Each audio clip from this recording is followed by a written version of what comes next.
Your favorite journalist was on the CIA payroll. For 30 years, the agency paid reporters at the New York Times, Washington Post, CBS, ABC, and NBC to plant stories, suppress truth, and manipulate public opinion. Operation Mockingbird wasn't a conspiracy theory. The declassified documents prove over 400 American journalists were CIA assets. Tonight, we're naming names. Welcome to the late news. Classified Hidden Histories, Operation Mockingbird.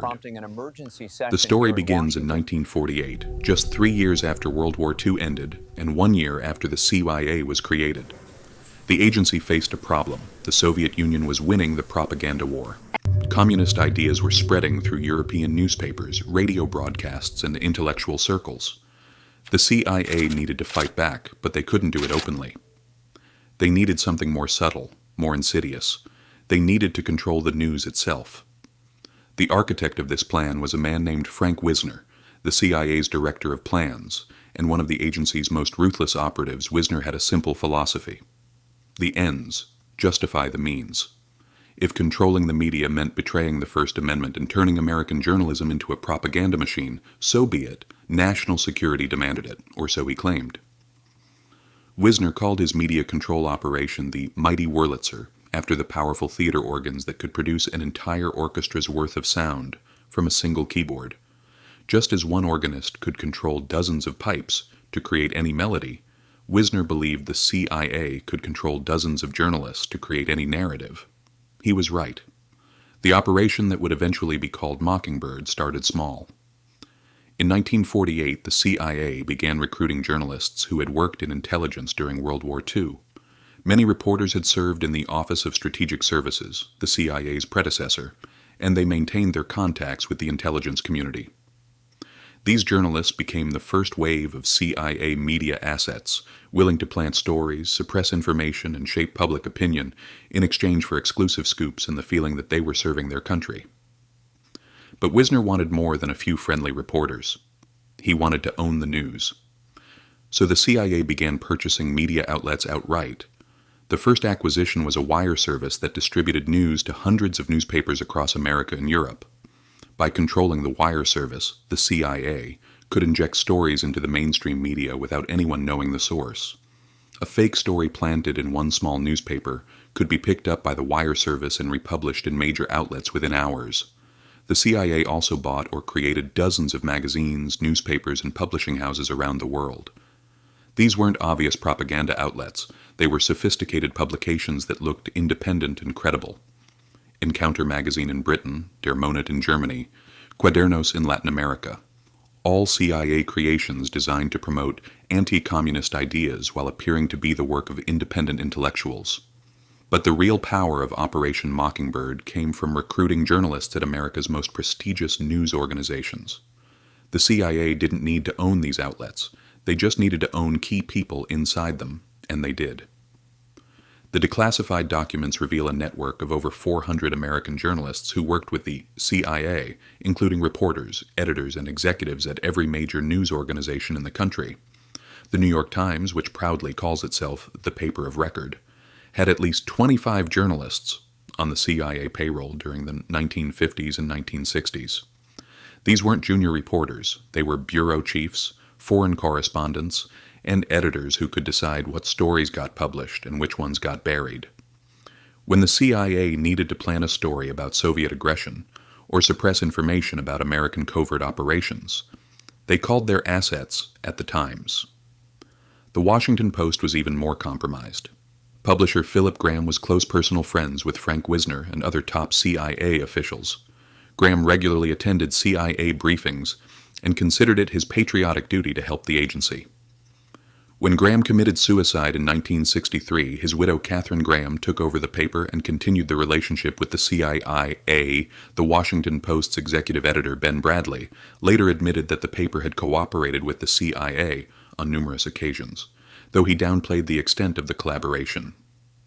The television networks were thoroughly infiltrated as well. CBS was called the CIA Broadcasting System by insiders because of how many agency assets worked there. CBS President William Paley was a CIA consultant who gave the agency access to CBS reporters and footage. CBS News correspondent Richard Salant later confirmed that the network had allowed the CIA to use CBS credentials as cover for agency operatives posing as journalists. ABC and the NBC had similar arrangements.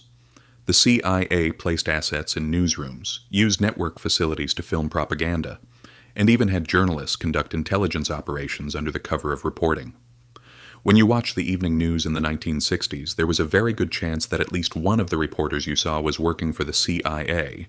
The mechanics of how this worked were remarkably simple. A CIA operative would approach a journalist and offer them something valuable: an exclusive interview, access to classified information, or simply the prestige of being trusted by the intelligence community. In exchange, the journalist would agree to occasionally run stories provided by the CIA or kill stories that might damage American interests. It started small, but once a journalist crossed that line, they were compromised. The CIA could always threaten to expose their cooperation if they tried to back out. Some journalists were paid directly. The declassified documents showed that the CIA maintained a budget for media assets that included regular payments to dozens of reporters. The amounts varied. Some received a few $100s per month. Others got much more. But the money wasn't always the main motivation. Many of these journalists genuinely believed they were serving their country by helping the CIA fight communism. The stories planted by Operation Mockingbird shaped American foreign policy and public opinion for decades. During the 1950s, the CIA used its media assets to build support for coups in Iran and Guatemala. Journalists published articles describing the democratically elected leaders of these countries as dangerous communists who threatened American interests. These stories created the political climate that allowed the CIA to overthrow these governments with minimal public opposition. During the Vietnam War, Operation Mockingbird worked overtime to manage public perception of the conflict. CIA assets in the media published optimistic reports about American progress while suppressing stories about civilian casualties and military failures. When reporters in Vietnam saw evidence that contradicted the official narrative, their stories were often killed by editors back home who had CIA connections. One of the most notorious examples of Mockingbird in action involved the CIA's secret war in Laos during the 1960s. The agency was conducting massive bombing campaigns and supporting a secret army, but the American public knew almost nothing about it. Journalists who discovered evidence of these operations found their stories blocked by editors who claimed the information was either unverified or would endanger national security. In reality, those editors were protecting the CIA's secret war. The operation also targeted intellectuals and cultural figures. The CIA created and funded organizations like the Congress for Cultural Freedom, which sponsored conferences, art exhibitions, and literary magazines designed to promote anti-communist ideas among intellectuals. Many of the writers and artists involved had no idea they were being funded by the CIA. They thought they were participating in independent cultural movements when they were actually part of a sophisticated propaganda operation. The CIA even manipulated book publishing. The agency's publishing arm would commission books, often ghostwritten by agency employees, that promoted anti-communist themes. These books would be published under prestigious imprints, reviewed positively by CIA media assets, and promoted through CIA-funded organizations. Dozens of books that shaped Cold War thinking were actually CIA propaganda products, disguised as independent scholarship. For over 2 decades, Operation Mockingbird functioned in almost complete secrecy. Journalists who participated kept quiet because exposing the operation would end their careers. CIA officials maintained strict compartmentalization so that even people within the agency didn't know the full scope of media infiltration, and the American public, trusting the media to tell them the truth, had no idea they were being systematically manipulated. The first cracks in this facade appeared in the late 1960s when a new generation of journalists began questioning government authority in the wake of Vietnam and Watergate. These younger reporters were less willing to cooperate with the CIA and more likely to investigate government wrongdoing. In 1973, a magazine called Counterspy began publishing the names of CIA operatives and exposing agency operations. This created panic within the intelligence community and led to increased scrutiny of CIA activities. The real exposure came in 1975 when the Church Committee, a Senate committee investigating intelligence abuses, began examining the CIA's relationship with the media. The committee's investigators interviewed current and former CIA officials, reviewed classified documents, and interviewed journalists who had cooperated with the agency. What they found was shocking, even to seasoned politicians who thought they understood how intelligence agencies operated. CIA Director William Colby was called to testify before the committee. In a closed session that was later declassified, Colby admitted that the CIA had relationships with journalists at every major American news organization. When pressed on the extent of this network, Colby made a statement that sent shockwaves through the intelligence community. The CIA owns everyone of any significance in the major media. The Church Committee's final report, published in 1976, confirmed that the CIA had secretly employed or contracted with over 400 American journalists and executives from major media organizations. The report noted that this was likely an undercount because the CIA had destroyed many records related to Operation Mockingbird before the investigation began. The committee concluded that these relationships represented a potential means of influencing public opinion and recommended that the CIA end all relationships with American journalists. The public reaction to these revelations was surprisingly muted. By 1976, Americans had been through Watergate, the Pentagon Papers, and numerous other scandals. The idea that the CIA had infiltrated the media was shocking, but it was just one more betrayal in a long list of government deceptions. The major news organizations that had been infiltrated by the CIA largely downplayed the story, for obvious reasons. They didn't want to admit to their audiences that they had been publishing CIA propaganda for decades. Following the Church Committee revelations, CIA Director George H.W. Bush issued new guidelines in 1976, supposedly ending the agency's use of American journalists as intelligence assets. But the declassified documents reveal that these guidelines contain numerous loopholes. The CIA could still maintain relationships with journalists as long as they weren't directly employed by the agency. Foreign journalists were completely exempt from the restrictions, and the guidelines didn't apply to voluntary cooperation. If a journalist chose to help the CIA without being asked, that was apparently fine. In reality, Operation Mockingbird didn't end. It just became more careful. The CIA continued to maintain relationships with journalists, but they used more sophisticated methods to avoid detection. Instead of directly paying reporters, they would provide exclusive access or background briefings that shaped coverage in favorable ways.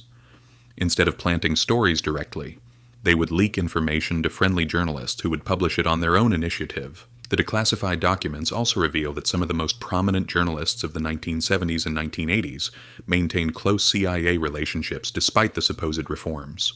Bob Woodward, famous for his Watergate reporting, had worked in Navy intelligence before becoming a journalist and maintained contacts with intelligence officials throughout his career. These relationships gave him access to sources that other reporters couldn't match, but they also meant his reporting sometimes reflected intelligence community perspectives. The Church Committee investigation revealed specific journalists who had worked with the CIA, though many names remained classified for decades.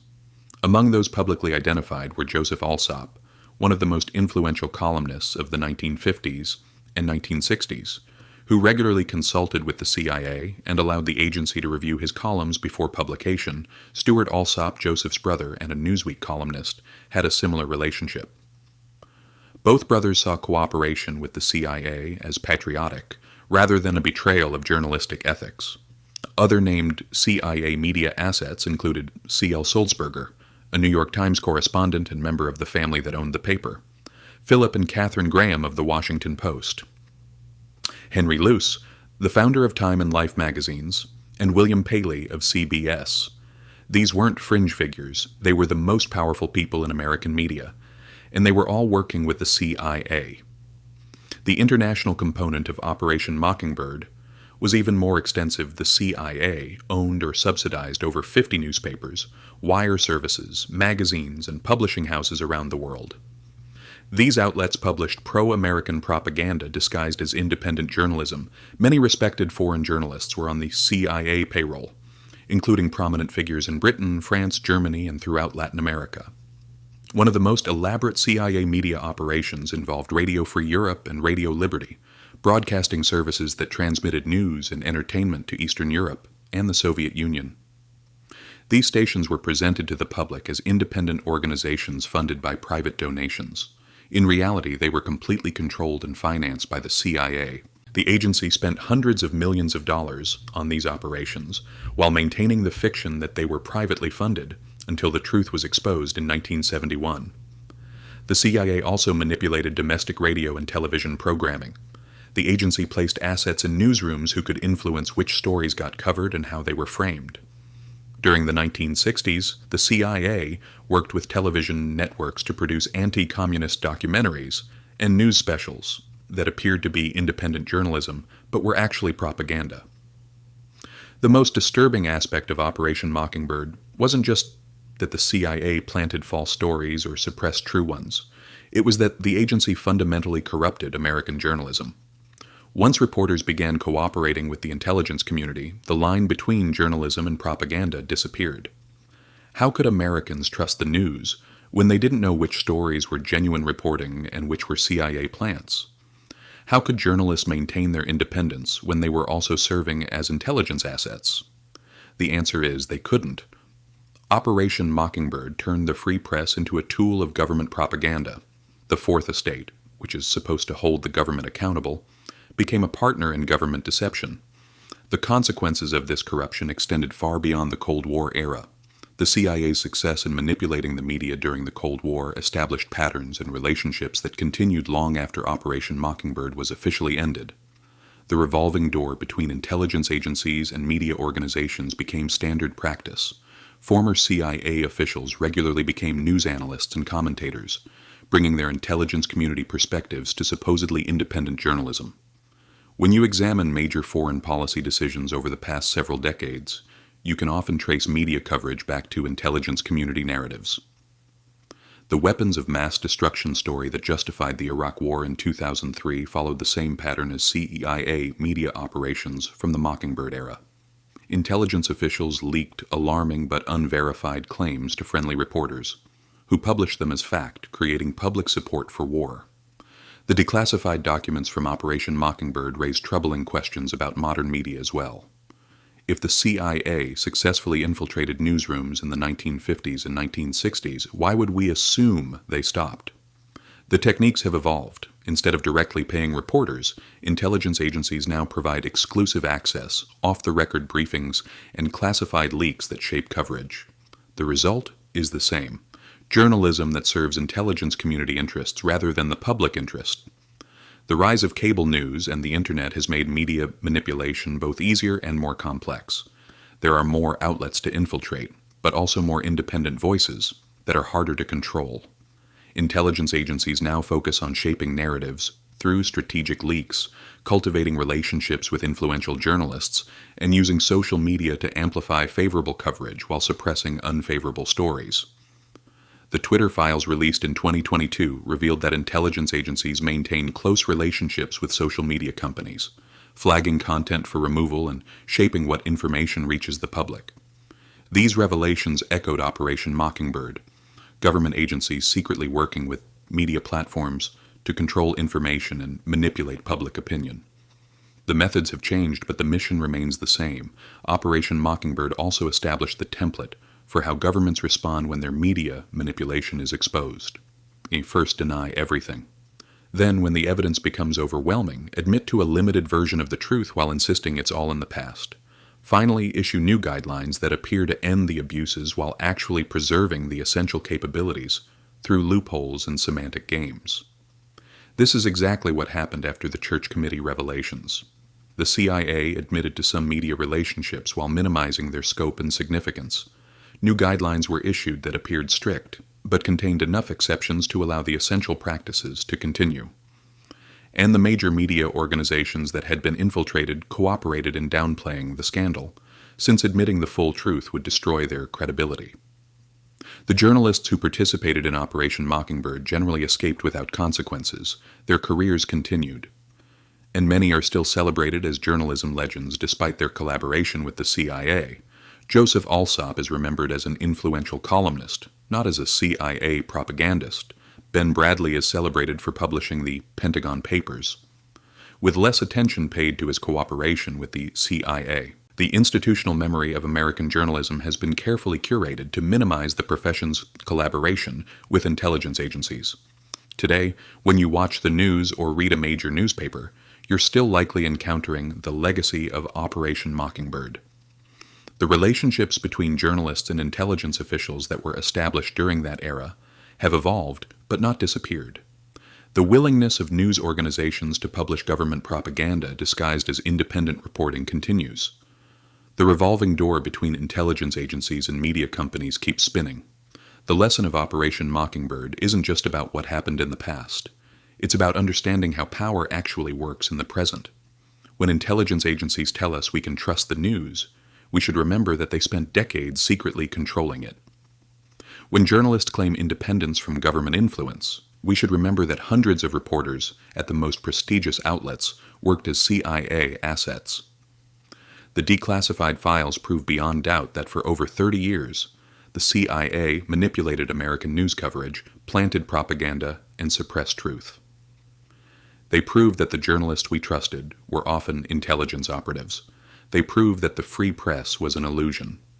And they suggest that while the methods have evolved, the mission of controlling information and manipulating public opinion never ended. Operation Mockingbird succeeded because Americans wanted to trust their media. We wanted to believe that journalists were telling us the truth and that our news sources were independent. That trust was betrayed systematically and deliberately for decades. The question we face now is whether we'll learn from this history or continue to trust institutions that have proven themselves untrustworthy. The files are declassified. The truth is documented. Over 400 American journalists worked as CIA assets. The news you watched was CIA propaganda. The free press was controlled by the intelligence agencies it was supposed to monitor. That's not conspiracy theory. That's declassified fact.